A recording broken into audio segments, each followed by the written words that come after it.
Okay, cool. Hey, I'm Sean. I'm here doing the Campfire Passport podcast with my favorite production assistant, not editor. Maybe a different word that we're going to find that's going to be better. And we're going to be doing a little Campfire Passport podcast with our good friends Jesse and Luke, which need no introduction because they've been here before. We're going to talk a bit about the last show that we did. That'll be a week behind, but we actually just recorded, so it'll be fresh in everybody's mind, and Colin is just pulling his hair out trying to edit because we all sounded terrible. So sorry about that. There's going to be some rig prep details, and then we're going to go into a little bit of what's coming up from your favorite car camping crew. That's us, just in case you didn't know. So let's let the other guys in.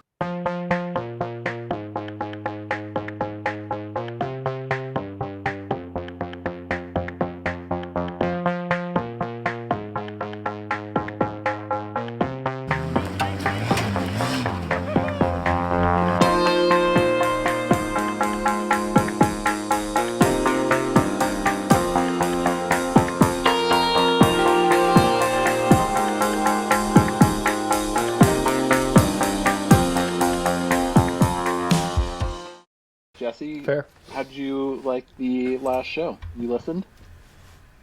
Yes, I listened, and I thought it was good. I thought it went as well as it possibly could for two people who hadn't done it yet.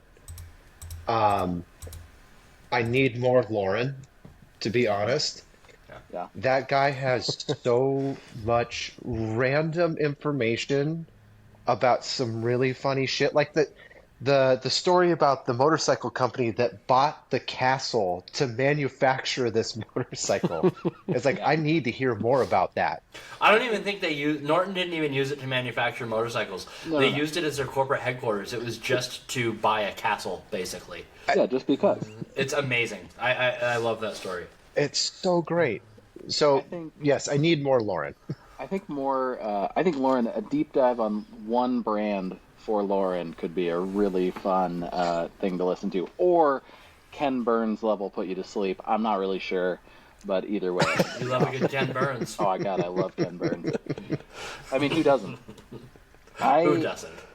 Yeah, I thought the quality was agitating in the moment. Actually, it wasn't as bad as I thought in the moment, but like midway through, I was like, oh, man, I don't know. But I think we pulled it out. And I think that the conversation was interesting, which was kind of cool.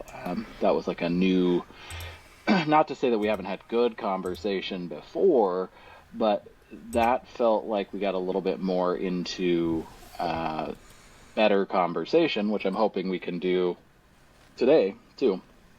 Yeah. You guys definitely talked more about stuff outside of our group. Like stuff that's more pertinent to the auto world. Yeah, I think that's important. I was actually going to elaborate since I know this is going to be weird because we're going to have it a week delay, but like the Overland Expo West thing, I laughed all day because I spent a lot of time on social media looking up company stuff today, and man, it got rained out, looked awful. So, ha for them.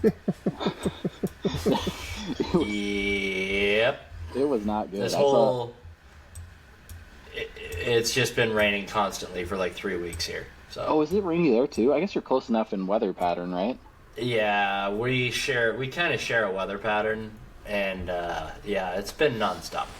It's been gorgeous here, except for the thunderstorms in the evening, but whatever. That's natural summer stuff.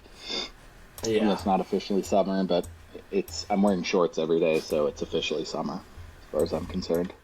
Welcome to the family. Oh, yes. No slides, though. I'm not getting into that. Sorry. Crocs? Well, yeah, every once in a while. That's your loss, man. I'll crock it up here and there. Wearing Crocs right now. Big thing that we talked about, and I kept alluding to it because the press release dropped like literally right as we started the podcast last time. So I tried to like not say as much as I could, but I still said a couple things that were a little spoilery. Was the Tacoma? The Tacoma's the big news. I think that what I didn't say yesterday, because I was trying to be vague, or on the last podcast, I should probably say, was the trail hunter thing is interesting, and I want to get one thought off before I pass the buck to probably Jesse, because he looks like he's brewing up some anger. The trail hunter. The trail hunter is a pretty interesting. It reminds me of like an Easter Jeep Safari concept almost. Like it doesn't really feel like a real vehicle because it's almost co-branded with ARB, which is strange. And really cool though. A couple cool details that Luke probably nerded out on the details more than I did, but I showed everybody earlier today. There's like a rear diff guard that's really cool. It's not something you see on a stock rig. There's a turn down under body exhaust, so it doesn't go. I don't think it goes past the rear axle. I think it goes right before the rear axle and dumps, which is like that's really weird for a manufacturer to do in a cool way. Like when we're talking about overland and off-road stuff, like that's a really cool thing. That's the way a lot of exhaust that any one of us would put on our rigs is, because it's out of the way, which is awesome. It's also got fabricated upper control arms, which I found really interesting because that's like a main thing that Tacoma bros do, right, Jesse? Mm-hmm. Yeah. First thing you do is change your UCAs. Yeah, because that's like a thing that everybody does, and so for them to do it right away, and then the OME 2.5 monotube shocks on there, and then also, I think the Pro is the one that's got the hydro bump, but either way, super cool. The thing that got me though, the thing that I wanted to say, I like it. 100%. I like the styling. I'm fully on board with all of them. But I want to know if it was ARB or Toyota that decided that sport rack thing was the good idea. It looks stupid. Why do we need a Chuck Norris Ram from the 90s on our new Tacoma? Why is that okay? I don't understand. The new Back to the Future. Doesn't even the new TRX? Yeah, TRX has it. TRX has Nissan it, yeah. launched the Titan with one also, and nobody bought it. It was a dealer installed accessory, and I sold one. The Colorados did it Good too. to know. Same. I guess- Yeah. okay, I so- don't understand. Somebody in these marketing departments thinks, "Oh, we need this." I'd never once heard someone say, you gotta know have what I the want? bed light bar. A stupid-looking half-bed roll bar thing. It doesn't even have a Yeah. light or anything. It's not like it's got some cool thing. It's got Molly panels, but they're shaped like this, and I'm holding up a triangle. It looks like an awkward Dorito with holes in it because that's what it is, and I don't know what you'd ever attach to it. And even that, if you could attach something to it, now all of a sudden you've cut out, I don't know, 3/4 of the people that are going to buy that truck and want to put a rooftop tent over the back, or a GFC, or whatever, something like that. Mm-hmm. It's stupid. Mm-hmm. Totally agree. I mean, I would assume Well, it's that's an what I'm glad you option that you can not have. They just want to put every bolt-on on it for the It's show car suit. Almost. Oh, look, we can do that. Yeah. Yeah, almost guaranteed it's a dealer installed option. It's neat Yeah. that it's got like a Prinzu style roof rack. Like I that's a neat option to have or to come with. And then the snorkel, I hate snorkels, by the way, obviously. The snorkel's pretty cool. It's really tight to the body. It's like vented on the side, and it doesn't have a dorky big stupid filter, which I think is cool for a snorkel. But, Jesse, how much do you hate it? Scale 1 to 10. About a 5, to be honest. I feel a little bit indifferent. The body styling really hasn't hit me yet. I do appreciate that it's not very similar to the third gen, but it still has hints of the heritage. I noticed that they did quote unquote fix the seating issue for people like Colin who hate sitting in something like this. Like all of us people who drive Toyotas, we sit with our feet almost aligned with our ass. Not me. Not me. Land Cruiser owners Not you. are a little Yeah, higher Land Cruisers because they're fixed that. better. Yes. Yeah. But Yeah, you sit in the vehicle version of those low backpacking chairs that Eileen and I have. Yes. So, although You might be that better in one of fix those does not than- apply, although that fix does not apply to people like me who I actually like sitting like that, I don't mind it. Um, I do appreciate that Toyota is starting to listen to their consumers and listen to the community and do things like the disc brakes. Even though I don't care it has rear discs, that's Everybody okay. does. I, I mean, but everybody else in the world's like, oh, finally, Tacoma has rear disc brakes. And I was like, you're not towing a fifth wheel. It's okay. You don't need discs. What's going to be funny is when they're all mad that they wear out rear brakes, and because light duty trucks wear out rear brakes really quickly. Yeah. Or it's going to be a situation where they get rocks stuck in them all the time from driving on gravel roads and then get pissed off about it too. Yeah. Yeah.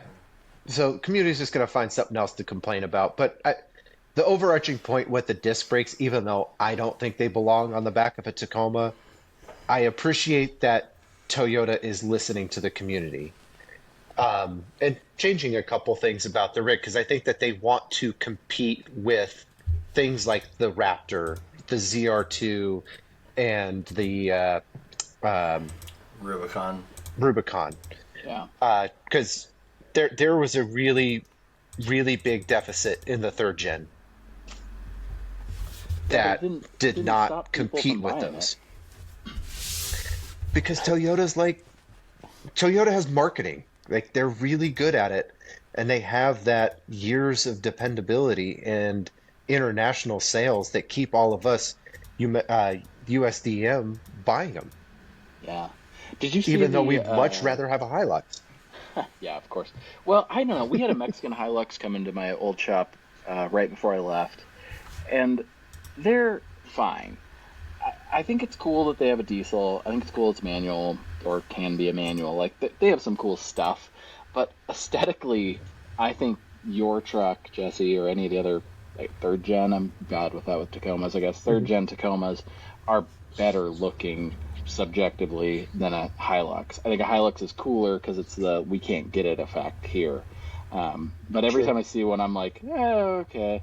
You see them on the Australian four-wheel drive shows, and like, they're kind of cool then, but usually it's because they're kitted out to the max. Like, it's as much as it can be. Did any of you or all of you, I'm sure that Luke definitely, saw the TRD seat? What's the hot? That is so TRD? stupid. So before I got to that, I just wanted to say,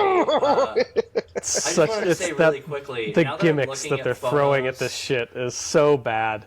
The speaker and the seats, it's just like they have to throw all these gimmicks at it because they can, because it's not going to slow down the sales. It's still a Toyota truck, so it's going to sell no matter what they do. So they have that leeway to just throw stupid ideas at it. But God, that seat is stupid as shit looking. Like, it is so terrible. Dude, it's so fucking bad. They have to. Everybody does. I mean, we have the speaker. The Jeep has the same speaker option. It's just not in the dash. Rivian has it too. All I was going to say really quickly was now that I'm looking at it on my computer instead of on my phone, where the aspect ratios are all wonky, I actually hate it less. the overall package. The overall thing. I'm looking at Road and Track right now, and I'm like, it'll probably grow on me just like the Tundra did. I hated the Tundra in photos when I first saw it, and now I see Tundras and Sequoias, and I'm like, that's fine. It's pretty good. I don't even notice the Chevys anymore. Remember when the body style of Chevy that Ryan has came out, and everybody just despised those? They were the size of a Kenworth in the front. Yeah. Mm-hmm. And now I don't even notice that they're different. So Yeah. I don't think it's a big deal. Yeah. But the seats are cool. That's one of the things Kyle Kennard on Road and Track has a really cool article about that. I mean, he wrote 1,000 words about a seat, so I thought that was interesting. Yeah, the type of nerd that It's would. like Yeah. two-axis it's like two-axis adjustable. Yeah. They're wild. And Yeah. it's got air shocks in it. Yeah, the other that have cool feature I Schrader thought that was valves cool that you have to pump up.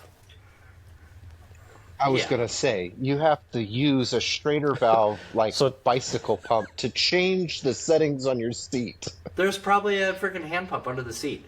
Well, if you well, get it the has Trail no, it Hunter, has there's a compressor it in the has a back. There built-in you go. It has a compressor in the compressor. trunk. Yeah, so run the line all the way to Pro your and seat. Trail Hunter have a compressor.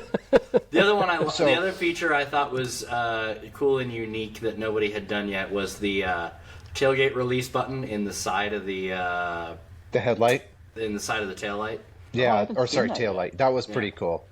Yeah, so Yeah. you could press one of the sides of the tail lights, it doesn't matter which side, and it'll drop your tailgate or pick it up.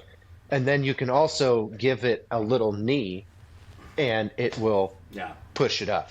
And it'll engage the They've adopted some Auto. like Highlander tech to the Tacoma, which I was like, oh, that's kind of a useful, probably more useful than what goes into a Highlander. So What's interesting, I was thinking So, about this when we were talking this morning. We talked at length via Instagram Messenger, which is the worst medium to have a conversation. But that aside, God. we talked about it a little bit this morning, and by a little bit I mean for like an hour. The tech. I didn't make this point because I didn't want to bring it up because I knew that it was going to start an argument that would be much better for the podcast. But it's got a lot of tech, and I think that's cool. I think that's good. I like tech stuff, even though I drive an old car. But like, I'm wondering if the JL facelift, which I'm assuming must be on the horizon, incorporates. it's already a out. lot- It came out at Easter Jeep. It's a month old. Okay. Does it have the? Oh, it does. It has the bigger screen, the Uconnect. It has the big 12.3 or whatever. Not Okay. quite the Grand Wagoneer's version. Yeah. It's like slightly because the Grand Wagoneer has wild stuff. But it has what's in the Grand Cherokee, the 12.1 or whatever, Mm-hmm. and some of the tech associated with that. It's Yeah, got a I little think- bit different grill shape, a little more of a YJ-ish grill shape to it too. But I think that's a good there's thing. some other tech that comes along with it, but. I think that if they can push a tiny bit more, it's Jeep, and they don't want to like soil the brand with too much technology, probably. But Toyota has done a pretty good job with like putting out tech in a way that works every time. It's not groundbreaking, but it's really well done, and I think that helps push the rest of the crew, the rest of the other vehicles to do it. Chevy, who knows? I haven't driven a new or Colorado at all, so I've seen, I guess, maybe some. They're just come out, and the ZR2's cool, but I don't know. It doesn't do it for me as much as the Tacoma does. I think the conversation switches, and we kind of did this the last podcast, but I think it switches to Ranger Raptor, even though they're not like combined as a competitor. There's so much in the same market that I think that's the one that you look at and you go, "Yep, that's the one." I don't know. I think if you're gonna throw a camper Everybody's on it, gonna, it's like I said earlier. I have a heavy Jeep bias. I'm going to go. Like I'm looking right now at those spy photos of the Bison, and I think, man, that thing's cool. Same with the Raptor. Same with the man. Tacoma. Mike is gonna be so happy that you brought that up. Does it have 35? God. It's got 35s according to the spy shots from Motor Trend. Did you guys know that Mike was the first guy to put 35s on a JK and drive it on the moon? Yeah. But so what you were talking about, the Wrangler tends to get that stuff last after it's gone through rigorous amounts of abuse in Grand Cherokee and Ram 1500. And then Chrysler Group kind of plans that stuff out. And then the other thing is that this is the last update of JL before the next generation platform comes, which will be much more adaptable to electric and hybrid things more than it already is, which it is the best-selling plug-in hybrid in America. It is. JL. Yep. It leads the pack. But Do you think? I mean, that's an interesting thing that I didn't think about till right now. Do you think we'll see a Tacoma Prime, a plug-in Tacoma hybrid? Because the iForce Max is a hybrid. I would assume that the limited will. I doubt on the Pro. Yeah. I mean, maybe, but I would imagine that the limited, the top line car, the luxury, or the top line truck, the luxury version will have a plug-in option, even if it's not in the press release, or even if it takes 18 months before it's rolled out. I would imagine that plug-in is certainly coming. Everything else in the Toyota hybrid lineup is plug-in. Yeah. And I would assume Well, that same thing because that limited is also very designed towards the city living, where the plug-in is more adaptable into your life. Yeah. I mean, I don't. Yeah, it would only make sense for that. Yeah. So.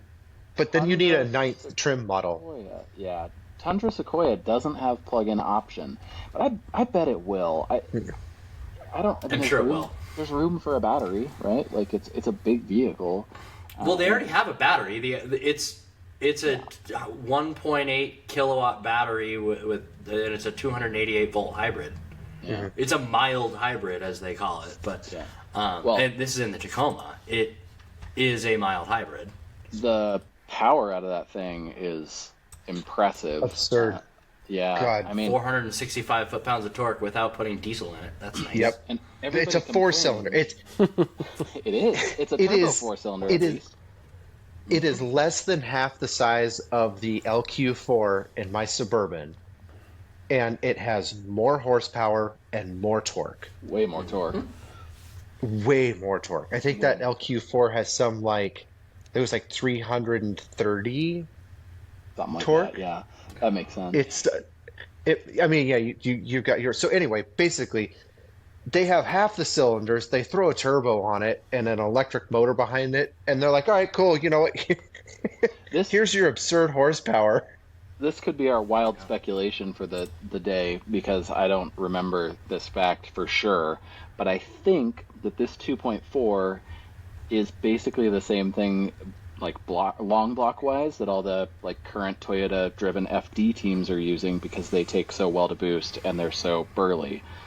Don't quote I guess me. that would be a Aaron Petty question. Yeah, I'm So not from- 100%, but I think that's the architecture for sure. What I got from reading on the internet, and this is just all speculation, is that this is designed off the 2AZ FE. Their standard. Sorry, all of a sudden my dog started freaking out. I'm going to shut my door. Sorry, I'm doing something worse than Mike taking a pee. Oh, come on. Yeah, okay, that's the Atkinson. Yeah. So yes, it is. From what I've it's the seen Camry is engine. that the original design is it's like it's the 2AZ FE is the basis for the motor that they've been using since 2000, if I'm remembering correctly. I can So- fact check you if you keep talking. Yep. Yeah, 2000. 2000. Phil. See? You know, I can't remember how many times Mike got stuck on day one, but for sure as shit, I can remember the year that the 2AZ FE came out. that's about the same amount of times. 2000. Uh-huh. Oh, that was bad. Well, yeah, I think it's cool. I think that it's a jump up from the terrible 3.5, right? Yeah, 3.5 that everybody seemed to hate, that didn't really do much and didn't make a lot of sense because the 4-liter was fine before it and it was supposed to be more efficient, but it wasn't, and it was supposed to have a better transmission, but it didn't. All those things. Yeah, I now it's think- got the 8-speed, which is kind of if it's the same 8-speed that everybody else uses, if it's a ZF, it's universally loved. I have one. I love it. Yeah, everybody. So, I mean, yeah, everybody loves that. And to also, since we're on transmissions, you guys were speculating last night about the Tacoma having a 6-speed manual, and it is confirmed that it does. With Which automatic is rev matching super cool. and Yes. anti-stall technology, which I don't know what that does, but whatever. That's cool. I don't think it's like, is it Koenigsegg, Luke, that has that like weird automated manual scenario or manually shifted Yeah, automatic? I don't really know anything. virtual thing? Yeah, I don't really know anything about it. I know the rev match thing. Nissan first came to market with the 370Z years ago, and it's just they put a different type of sensor on the clutch pedal, so it knows when you're putting your foot on the clutch, sense. and then it revs the engine automatically. It's like, but as far as anti-stall, I don't really know anything about that. I just noticed a really interesting thing on the Toyota site that I didn't see. It says the new and luxurious limited grade now features full-time four-wheel drive with a center locking differential on iForce Max module. So it is a okay. pickup Land Cruiser. Yeah. Yes, and it is from what I saw, it is actually a true center lock diff, which is actually pretty cool. That's neat. It's all right. I don't. I mean, I guess I understand it for like Denver or whatever. You're Land selling Cruisers stuff like obviously had it for a long time. 4Runner's had it in the limited for at least half of the wow. last generation. 4Runner, hasn't it?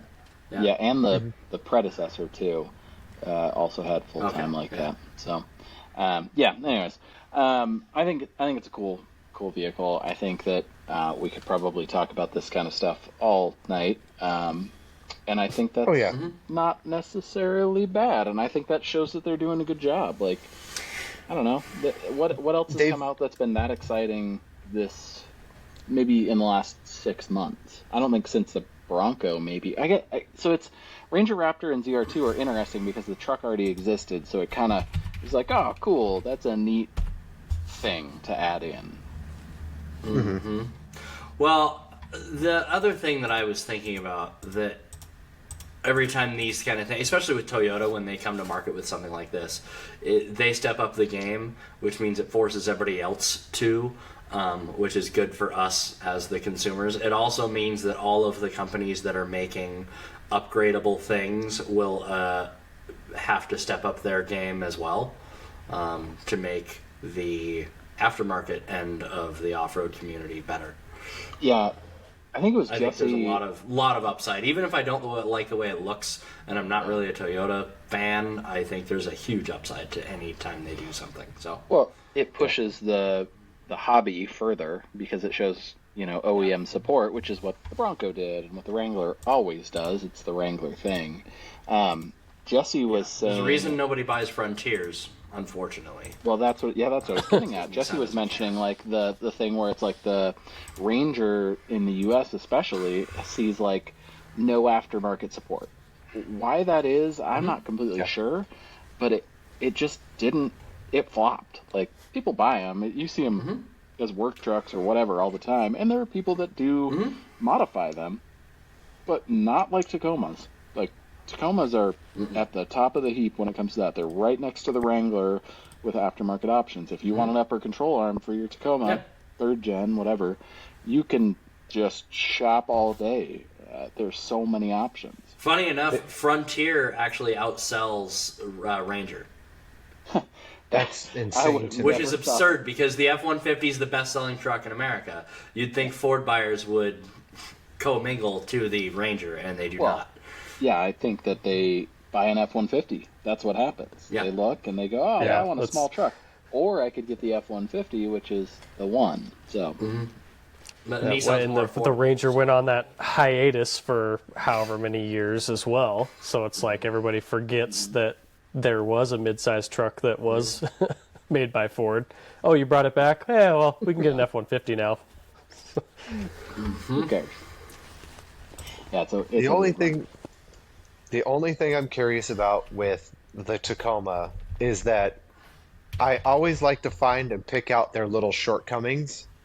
Like, A, it doesn't have a front differential. B, I can't lock my rear differential without putting it in 4 low, which is irritating. It's like, don't tell me when I can or cannot put on my diff. If I want to put it on, I'm going to put it on. Technology means that's really so common, that I can't do my though. front Honestly, like unless the rear is going. grasping at straws there. I know, but it's still one of those things that's it's irritating to me as an individual who likes to appreciate off-road. I get it for individuals that just buy the truck to run it on the stock tires and go. Oh, that reminds me really quick while we're complaining about things. The Trail Hunter, not only does that stupid sport bar look terrible, the wheels are not good. They look like something No. out of the Hilo lineup or something. Just a not good off-brand wheel. And that's another piece that I keep thinking, was that ARB or was that Toyota? Or was that Toyota saying to ARB, this is what we're going to do. I hope you're fine with it.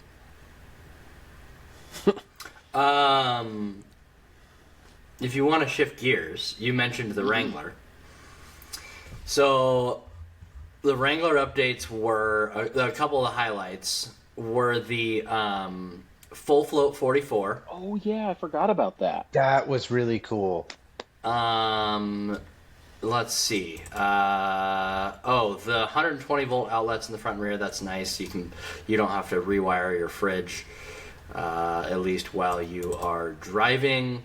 The big radio, wireless CarPlay, all of that. I mean, kind of technology stuff, technology upgrade stuff.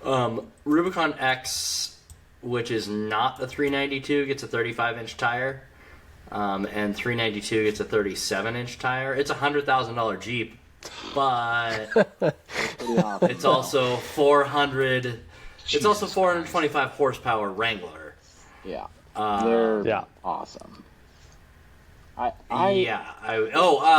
other highlight was the factory installed 8,000-pound Warren winch. Which the X. The only other one I can think of that comes factory installed with a winch without getting into the Bison stuff is Power Wagon, which is full size. You can get one. You can get an optional on a Super Duty, but on a Tremor, but it's not. It's not prepackaged. Yeah, again, full the size. Power Wagon is. Yeah, but that's. I wonder if that actually kind of reminds me. I wonder if Toyota does anything now. Doesn't look like it on that Trailhawk. I wonder if that'll be an option because they're kind of pushing their You mean Trail Runner? Trailhawk? No, Trail Hunter. God, we all got it wrong. Trailhawk is a Grand Cherokee. Could have been the Trailhawk. It's Trail something. I know that.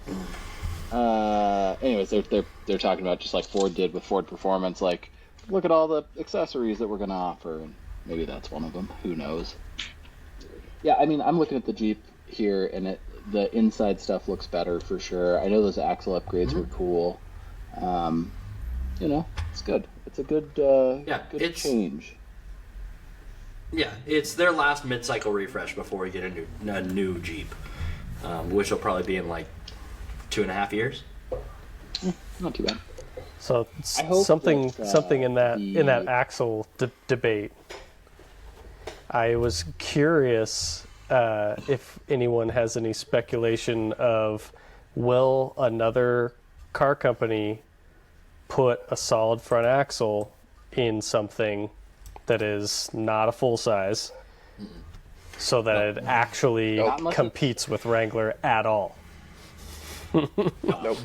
Nobody has the existing architecture for it, as far as chassis goes. Nobody has the existing vehicle architecture for it, and nobody will spend $10 million R&Ding and developing a new one in order to do so. Jeep uses existing platform. They will evolve this platform for the next one, and then that will probably be the last one.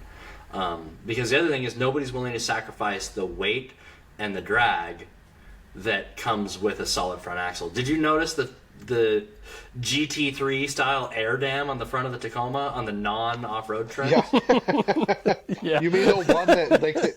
It looks like a time attack car. 3 inches off the ground. The aerodynamics with the solid axle are a huge detriment. So nobody's willing to take that on outside of Jeep, and the hybrid lets Jeep get away with it.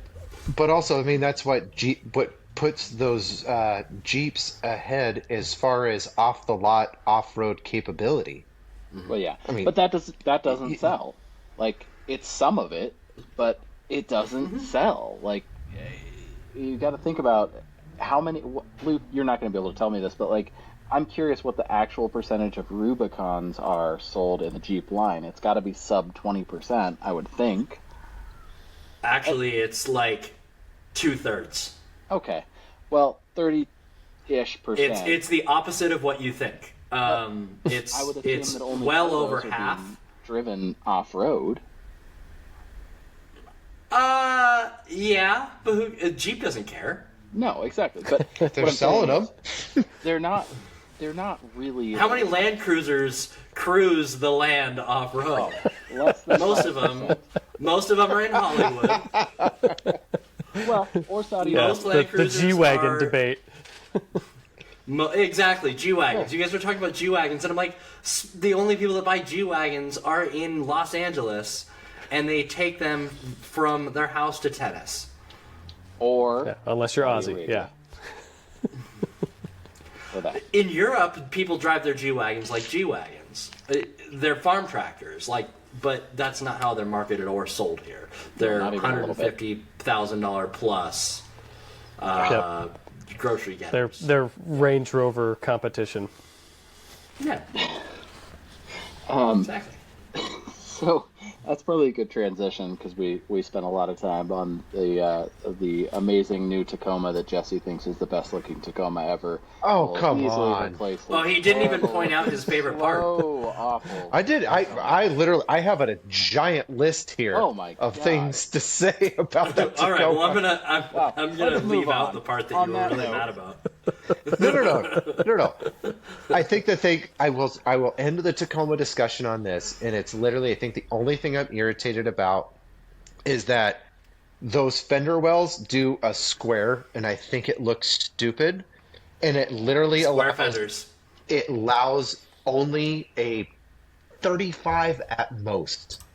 I will say they look they look bigger than a Chevy square fender. So maybe there's some hope there. We did like a God, I don't know. I forget the company's name, and Yeah, I they probably really are shouldn't awesome, shout them out yeah. here because it doesn't matter.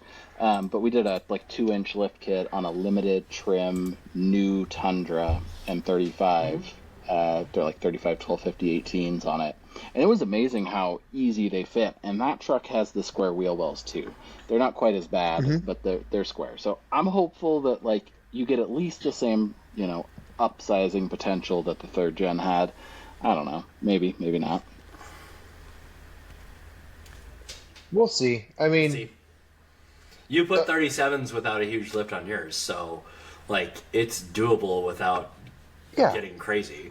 Oh, that's an interesting thing, and this might take Luke to the thing he was talking about pre-show. I think that 74 weld portal kit on the Stellar built Tacoma. Yes. One, such a cool thing, such a cool tech. I love it.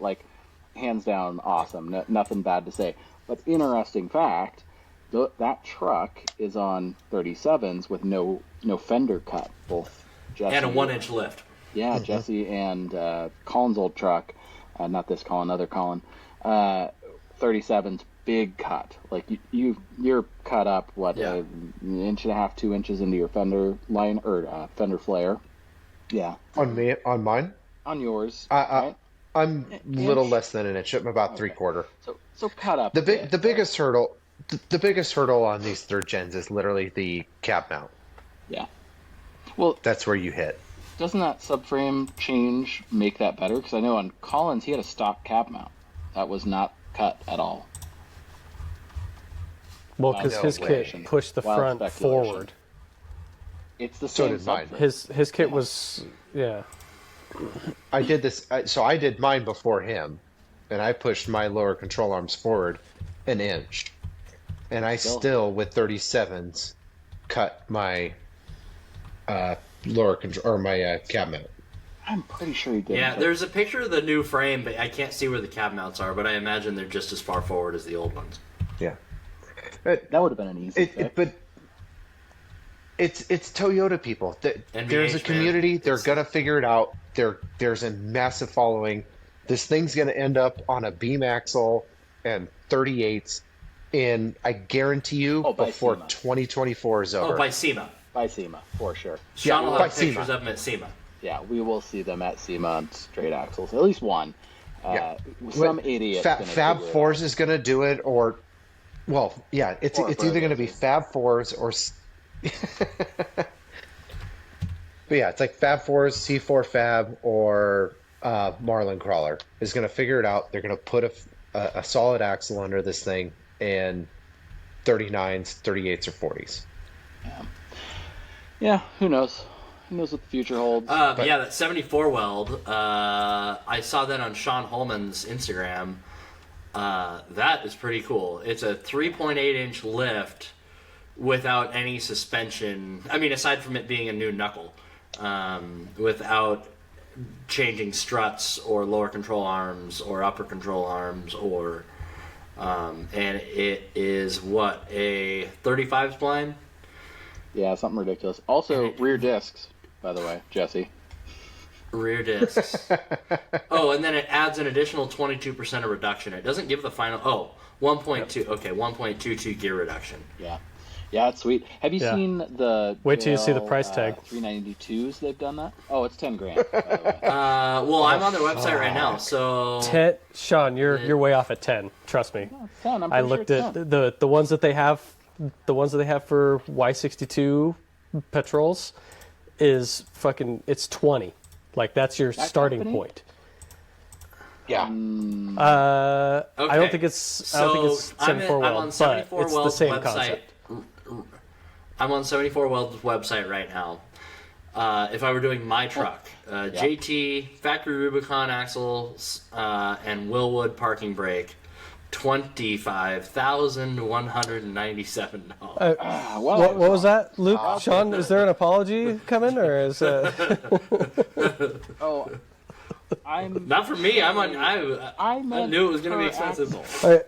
Didn't I? Wasn't I clear Yeah, about that? Sean. Per axle. Oh, okay. Sure. Yep. That's Yeah, before because you'd only need rear or Toyota front. tax will Yeah. go up. Yeah. No, I'm sorry about that. You could just do a 4-inch block in the back and portals up front. Totally fine. Yep. Yeah. It snow wheels so well then. All that ground. That's fine. Snow wheeling's stupid. Nobody likes snow wheeling. No one likes snow wheeling. except for me. I might like it more now that I have something that's not 7 million pounds. Well, that's a great transition into. Have you installed your springs yet? No. I don't want to do it in my driveway, man. Like I really don't want to do it in the driveway, and it's Are just you just afraid that been too busy at the shop and didn't have the space in the shop still. So What if, the Audi, it could get wet during a thunderstorm? Is that the other problem? yeah, but there's no way the Wagoneer fits in the freaking garage. Like I can barely gonna fit say, yeah. the JK in. Like I have to air down a 32 to get the JK in. insane. So I have my rig in the garage with the tent on it right now. Now, right. Well, your driveway's Your- better. Or your Your driveway- driveway's pretty flat. Yeah. My driveway is an incline to get in and then it flattens out. So everything runs into everything. With the GFC, I can't fit my truck in. you still have the best garage out of all of us. Yeah, I just wish it were about 3 inches taller. Well, You and I me just need both. 3 more inches. That's what she said. That's what they've been telling you, huh? Yeah, that's what she's been saying. a little bit more. When you put it into percentages, it's not that much. That's fair. Jesse, so you've got a clunk that you're trying to fix? Or you were talking about control arm bushings. Is that on this rig? Yeah, on the third gen, when I change directions or turn a little bit where it forces the control arms to move a little bit, there is lower control arms. There is a clunk of some kind, and it doesn't sound great. And if I want to get rid of this thing, I need to get rid of the clunk. Does it do it without the truck moving?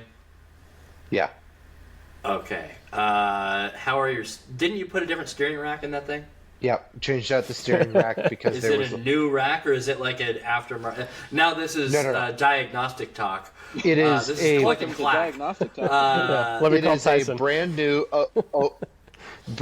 OEM rack from Toyota.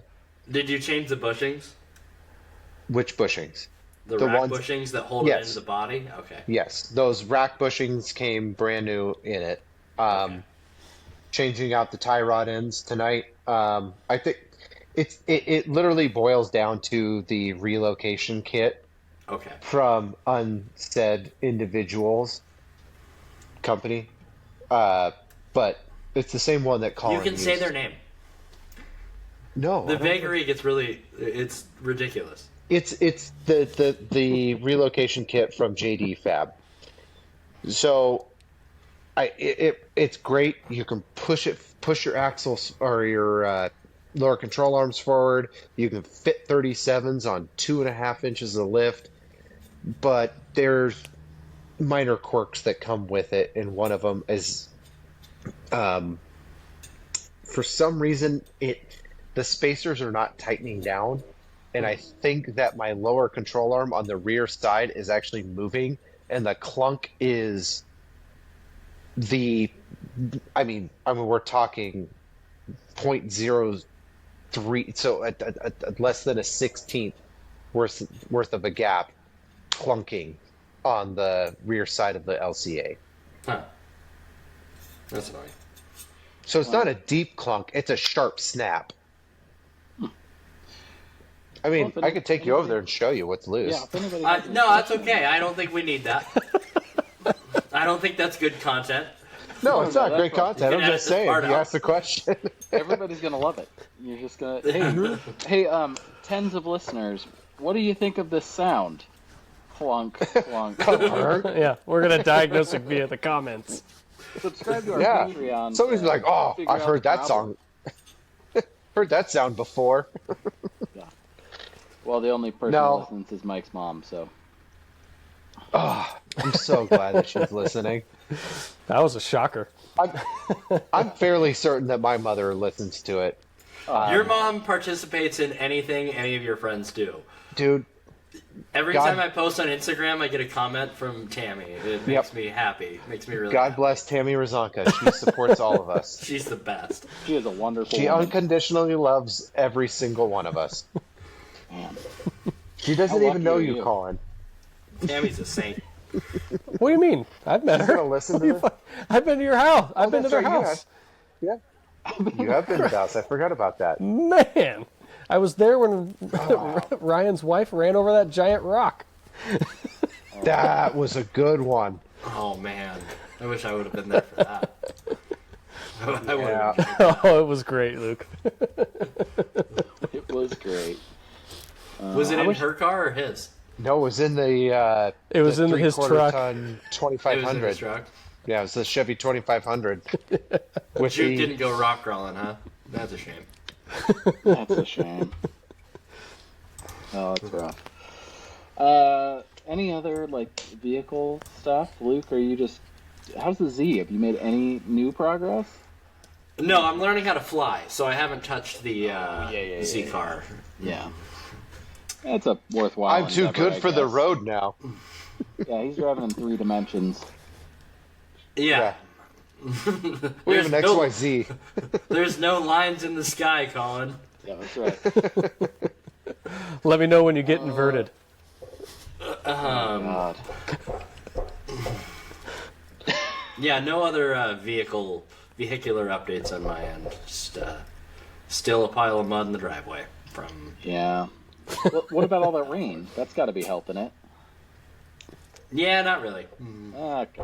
Well, Still I there. still have a little bit too, but the other car parks on top of it, so you can't even tell it's there. It's great. It's perfect. Oh yeah. Oh, Uh, clever. I've been. It just looks like the Subaru's been off-roading. That's right. Well, it's tall. It's fine. Not as tall as Jesse's Subaru, but it's tall. I'm working on mine. I'm really trying. I'm down to wiring and a couple welding projects, and then I should be able to fire it. So I'm pretty excited. Cool. I got these really fancy Really excited for that. trans cooler lines because I didn't want to put AN lines on there because I thought AN lines were stupid probably a month ago. Now I've changed my tune and maybe I should have done it that way, but I got custom bent Roadster Shop Street Machinery hard lines, and they're sick. They look really cool. Hopefully though they don't hit my trans tunnel, which seems to be a lot closer than I expected it to be, like in the middle of the tunnel. At the front, Well, there's a mountain of room. In the middle, you got a not hammer? so much. Oh, I do. And also they're steel lines, so I can just bend. So it'll be There fine. you I gotta clean that up and yeah, plumb the fuel and good to go. It's really hard, by the way, to find I think it's like M14 to 6AN fitting, which is what I need for my actual fuel supply line. And a lot of people just hack it off, flare it, and put a new fitting on, and I didn't want to do that. So now I'm waiting for Radium, is the place, obviously, to do that. So we'll see. Well, you're more of a man because when I had that issue on my tank, I literally hacked it off. I took a ball bearing and smashed it into it to flare it, and then shoved the hose on there and double clamped it. You know they make fittings for that, right? Like, I mean, tools. They make tools for that. It's very easy. You can rent them at Auto. Yeah, I know. Okay. Yeah, but I had a ball bearing laying around. You just take it and you smack it with a hammer and it flares it out real quick. I mean, if we're going let the manly, listeners know that Jesse is an engineering professional. No. Don't you put that in I am a gloves. physicist. I am not an engineer. I did physics. But actually, I do want But to you are an engineering professional. Sure. Great. Yes. I am a redneck engineering professional. Listen to me, the guy who had 3 hoses blow up in a parking lot. But I do want to go back to yours, Sean. I don't know if anybody actually knows what swap you're doing. Have we really talked about that? No, that's by design. Not really.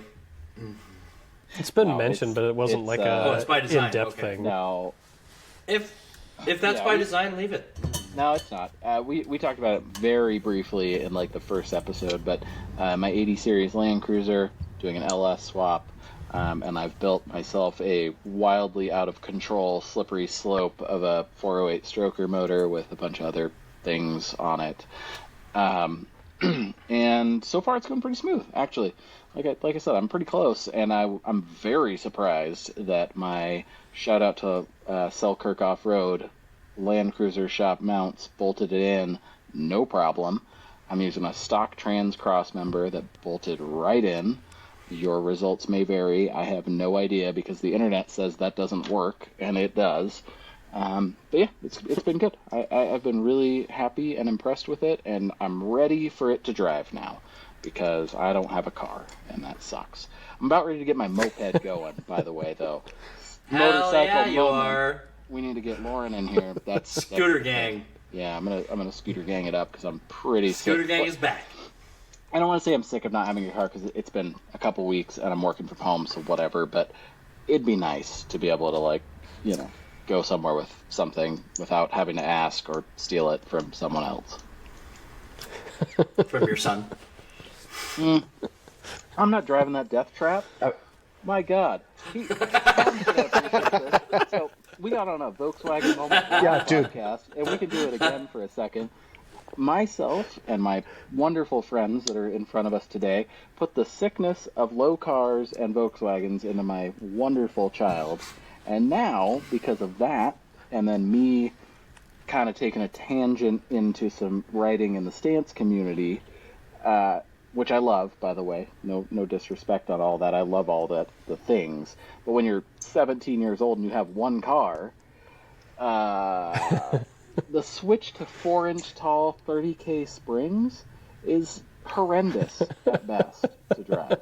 It is so bad. It is low. He needs and it does look better good. shocks. Like, Dude, he loves it. He loves it. When I saw him, when I was meeting up with him to get the part swap, and he was coming in, and on the other side, like the building, there's a building between me and the road. I could hear him coming because he hit a bump and it goes crack. I'm like, oh shit, that's Holden. Oh yeah. Yeah. That's my guy right there. The first words out of his mouth are, "Oh, I think I scraped a little bit on the way in here." And I'm like, "Yeah, I think you scraped a little bit." Sure did, bud. He's obsessed with it, and it's good, and it's nice to see. But anyways, long story short, no, I am not borrowing that car. I did ride in it for the first time with the new springs like 3 days ago, and I said to him, "It's way better than I expected, but the bar was set so low, you probably wouldn't even trip over it. It was like not good." So, anyways. I think the last thing that I wanted to go over is our next trip, which I don't want to talk about in detail because I don't really think we need to, but what's the timing on that, Colin? How far out are we? Like a month before the next real camp trip? I mean, yeah, pretty much exactly, because it's, or no, yeah, it's further than that. It's 2 months, because typically, like, it's 2 months. Never mind. We do. We're July 13th. Typically we do Leavenworth and typically we do Leavenworth in June, and that kind of threw a wrench into all of the planning for trips. And then now, since we're not going to do Leavenworth due to various schedules not working for basically anybody this year, we've got nothing in June, so we can probably figure out some kind of, wheeling trip or quick camp or something like that, but nothing serious. Well, if any of you want to come out to South Dakota, Eileen and I are going to try to go do some little overlanding at Mount Rushmore next weekend. So, Camp on top of the mountain or something? Yeah. Yep. Actually, apparently Black Hills National Forest, as long as you have a permit, like dispersed camping is like not a big deal. You could just pull to the side of the road and set up camp. So we're gonna go do that next weekend. That's awesome. Try and do we'll try and do some of the touristy stuff, and we'll do like Badlands National Park, and we'll let you know how that goes. There's some like looking on Onyx and stuff, there's some like actual off-road like stuff, but not a ton. So we'll see how deep we get into that. But it seems like most of it's just like Forest Service, like logging roads or whatever. Like not that big of a deal, but yeah, should be cool. Cool. Well, maybe next time we'll dive in a little bit more on some whatever current news is, and just figure out if we can, I don't know, talk about what's happening in the world. Not too far, not the world, but just the vehicle world, because I don't want to start anybody, especially if Mike's here. My God, I don't want to talk. Do you think we need Do you think we need a news segment with like a jingle? Maybe. We have like a kind of jingle. It's the news with Mike. Yeah. Okay, so mark that and save it. Save it. Oh, that's the one.